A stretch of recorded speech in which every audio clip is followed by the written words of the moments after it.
Hello, everybody. How you doing today? I hope you're having a good day. Try and get some of these allergies under control. But anyway, we'll try and get through this today. Uh, Hope you're having, like I say, the kind of good and blessed day you should. If if the Lord allowed you to wake up today, then you have an opportunity to do something for Him, and you need to consider that. I mean that's important that you do that. That's what we're supposed to do. You know, we're supposed to let our light shine so others may see our good works. Some people don't do that. And so we're going to talk about some weak Christians today. But anyway, the title of the lesson is Making a Difference. You know, sometimes feel that we do not seem to make a difference to others by our lives. Yet we often forget that we can make a difference in someone else's life.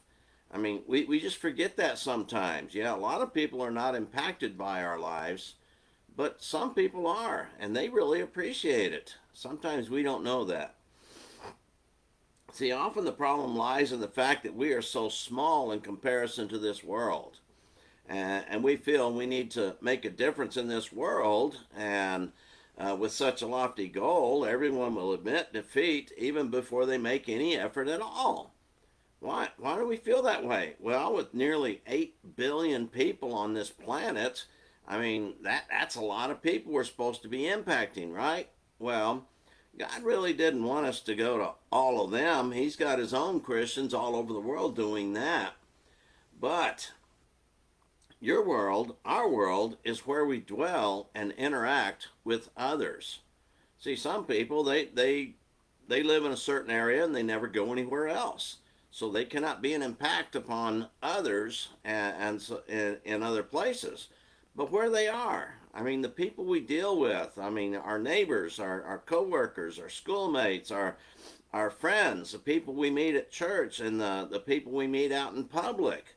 I mean, this is our world where we live, and that's where our responsibility lies. And when you want to think about mission fields, you know, some people they get a lot of money and go in foreign lands and do mission work.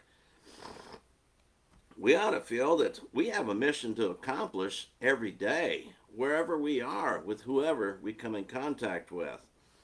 And so today we're going to discuss the need to make a difference. I mean, we got to get down and do that. Some people talk about it, but they don't ever do anything about it.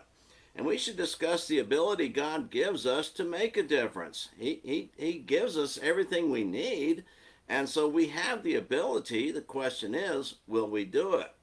And we'll see the effort we need to apply to ourselves to make a difference in others. And more importantly, the realization that in order to make a difference in others, I must start with making a difference in me. All right, that's the key right there. We need to make a difference in me.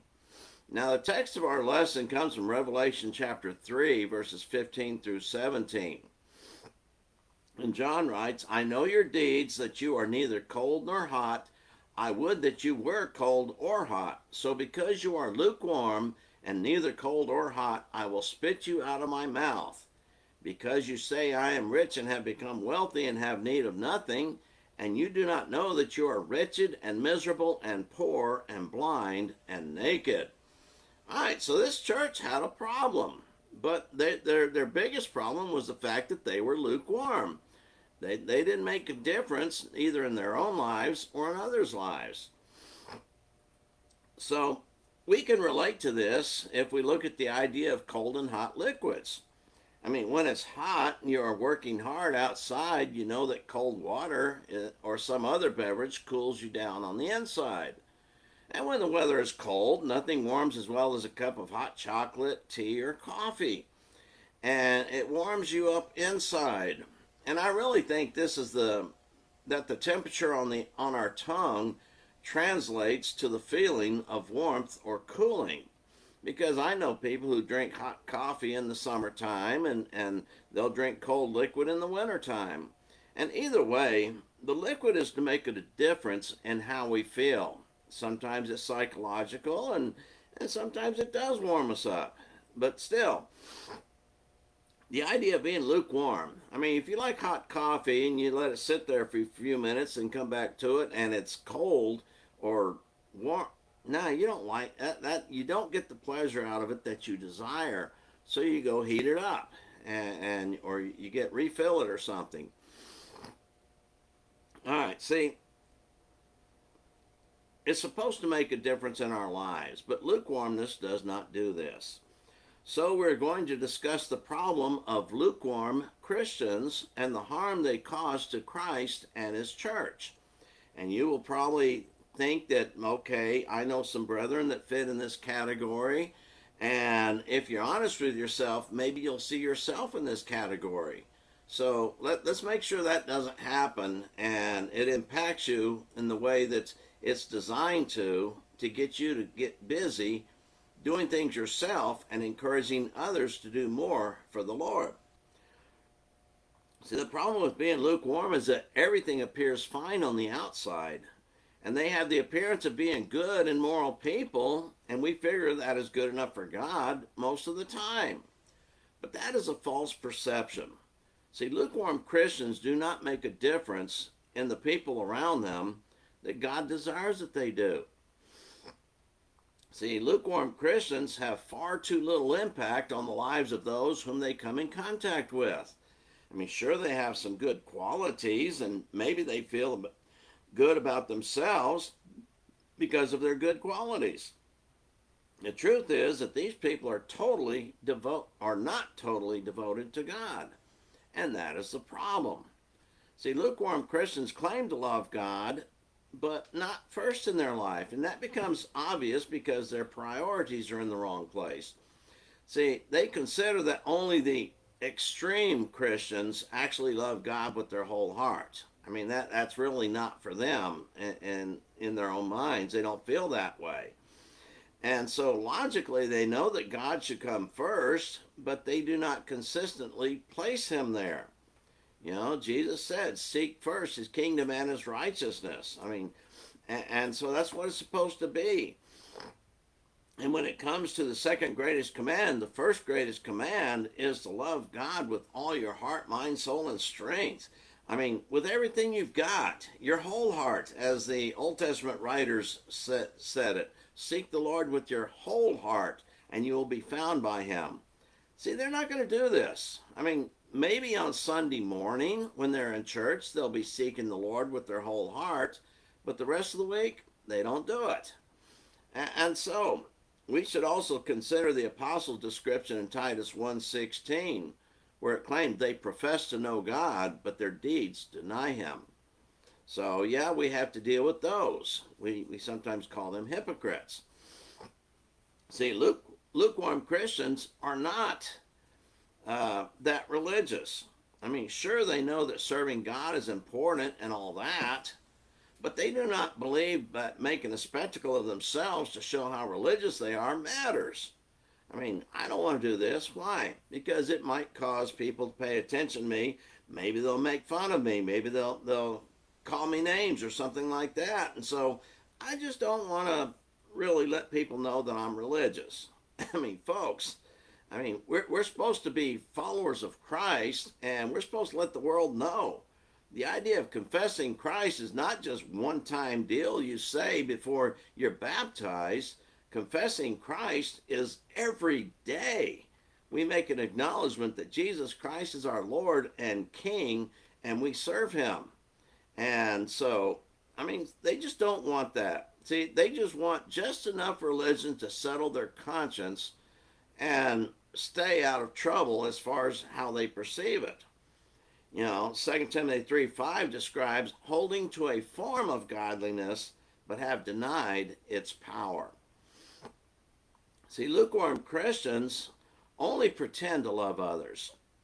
Yeah, there's some people they love, they care about, but a lot of times they care more about their friends than their Christian brethren. And so, in theory, such a concept of loving others sounds good to them, but they rarely do something for others unless they can get something out of it. Yeah, doing good for others is usually limited to just a few particular friends or family that they have. And doing good for others who may be in the church or something, they don't do that much. maybe perhaps when it's convenient, so they do not have to go out of their way to actually demonstrate love to others. And remember, once again, Matthew 22, the second greatest command: love your brothers as yourself. Love others as yourself. I mean, that's not limited to our church brethren only. When you love your brother as yourself, that means your fellow man. That means everybody. And so that's the priority we're supposed to place upon it. Now, lukewarm Christians have good intentions. Sure, someday I will teach my neighbor. Someday I will study my Bible like I should. Someday I will begin to attend every service. Someday I will make the necessary sacrifices. You know, we are told to redeem our time and use it wisely. Ephesians 5:15 and 16. So, what do they say about the road to hell? Yeah, what is it paved with? Yeah, good intentions. Good intentions don't ever get anybody into heaven. It's actions. Good actions is what gets people to heaven. And so, yeah, good actions in combination with doing God's will, which is His grace. All right, now, lukewarm Christians talk about zeal. Oh, yeah, this seems to be the golden fleece for these people. I mean, they want it, but it's so far away that, I mean, it'd be like a treasure if they could find it, but they really don't go out of their way to try and find it. They talk about growing in zeal and knowledge and other spiritual things, but they never get around to it. I mean, they talk about it in church and when they are greeting their brethren, but when they leave the building and get away from their brethren, they don't even discuss it. They don't even think about it until next Sunday when they show up. See, learning about the great zeal of others really never inspires them to work towards making a difference, even in themselves. Yeah, there's some people out there that do a great job setting good examples, and they're very zealous for good works, and they do those things, and yet it really doesn't affect lukewarm Christians. See, Hebrews 12:1 talks about the great cloud of witnesses that we have, and they're there to inspire us, to make a difference in our lives, and to focus on Christ and run the race with endurance and set aside everything that hinders us in our faith. I mean, that's what we're supposed to do. See, lukewarm Christians are often silent about their faith anywhere other than church. I mean, they sometimes do set a good example for others simply because they know not to do certain things. Right. And sometimes they have a positive influence on others, yet rarely do they take the time to have a meaningful discussion about salvation or doctrine or anything having to do with God. I mean, it is like they are ashamed of the gospel. You know, Romans 1:16, Paul says, I'm not ashamed of the gospel. But, you know, in Mark 9, I believe, Jesus said, you know, if you're ashamed of me, I'll be ashamed of you. And so it's very similar. If you deny me, I will deny you, from Matthew 10:33. All right. Now, lukewarm Christians settle into a one-sided religion. I mean, they will recognize there is one true church, and this is probably the one that they attend, but they do not integrate it into their lives. The message doesn't impact them. The fellowship with the saints does not impact their lives. And it's like they're holding on to sound doctrine is kept in the church building. That's the only place they hold on to it.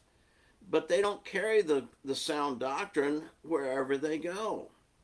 I mean, see, so and eventually when that happens, they're getting to that point where they will not eventually not endure sound doctrine, as Paul warns 2 Timothy 4, verses 3 and 4. See, lukewarm Christians depend upon themselves. They have not learned to put their trust in God. They arrange their lives so that they can remain comfortable. I mean, just enough church to feel good about me seems to be the way they go. And they do believe God exists, but they do not take the risk of defending him.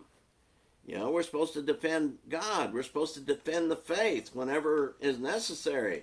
And how many times a day do we hear somebody taking the Lord's name in vain? I mean, so Jude 3, we're to contend and defend the gospel, and that includes the gospel truth of God He gives us in His whole Bible. So when people mock the Bible, make fun of God, and say bad things about the Christ or Christians, that's when we should be standing up and say, hey, wait a minute, that's not right, and you shouldn't be doing that. Oh yeah, they know what's going to happen if they do that. Yeah, they're going to get chided, they're going to get rebuked, they're going to maybe even get pounded on. So, unfortunately, some of this may apply to you. I don't know. And hopefully you may realize that this message is for you. And if so, it certainly applies to many who claim to be true Christians. We know that. Like I said, many of us know some brethren who fall into this category. And we can get caught up in our comfort zones and fail to exercise pure religion and faith and the demonstration of it. But see, Christians are to impact the world for good. You know, they did once, remember? Back Acts chapter 8, they went everywhere preaching the word. The church grew, and the church multiplied back in the early days of the church. I mean, that's where we're supposed to get ourselves, to share the gospel message with others. So we're supposed to impact the world for good. And the apostle wrote in Titus 3:14, and let our people also learn to engage in good deeds to meet pressing needs, that they may not be unfruitful. All right, so we read in Revelation that the Lord will spew them out of His mouth. I mean, that's what these people are, that they're distasteful to Him. And if we take in something that is disgusting, we're going to do the same thing. We're going to spew it out of our mouth. If we take a drink of something that we realize it's not what we're expecting, we might just spit it out. Just like you see black coffee there, you take a sip, it's cold, yeah, spit it out. I mean, so with this lesson, you should know why lukewarm is so disgusting to the Lord. And so, are you making a difference not only in your own life, but in the lives of others, in the lives of your brethren? I mean, if not, it's time to get busy and doing that. So that's our lesson this morning. It's a simple lesson, but one that we need to hear, one that we need to discuss and be honest about. I mean, we don't need to take some of these things and sweep them under the rug, hoping that nobody will notice. We've got to get this out. If our church is going to be the impactful church that we're supposed to be, we're going to have to get all of our members going to have to get out there and promote it and talk about how great it is. And so when people remain silent, nobody learns about the church. So that's why a lot of our churches are not growing as they should. I mean, they're just not making an impact on others. So think about these things. Lord willing, we'll be back again with another lesson. Bye-bye for now.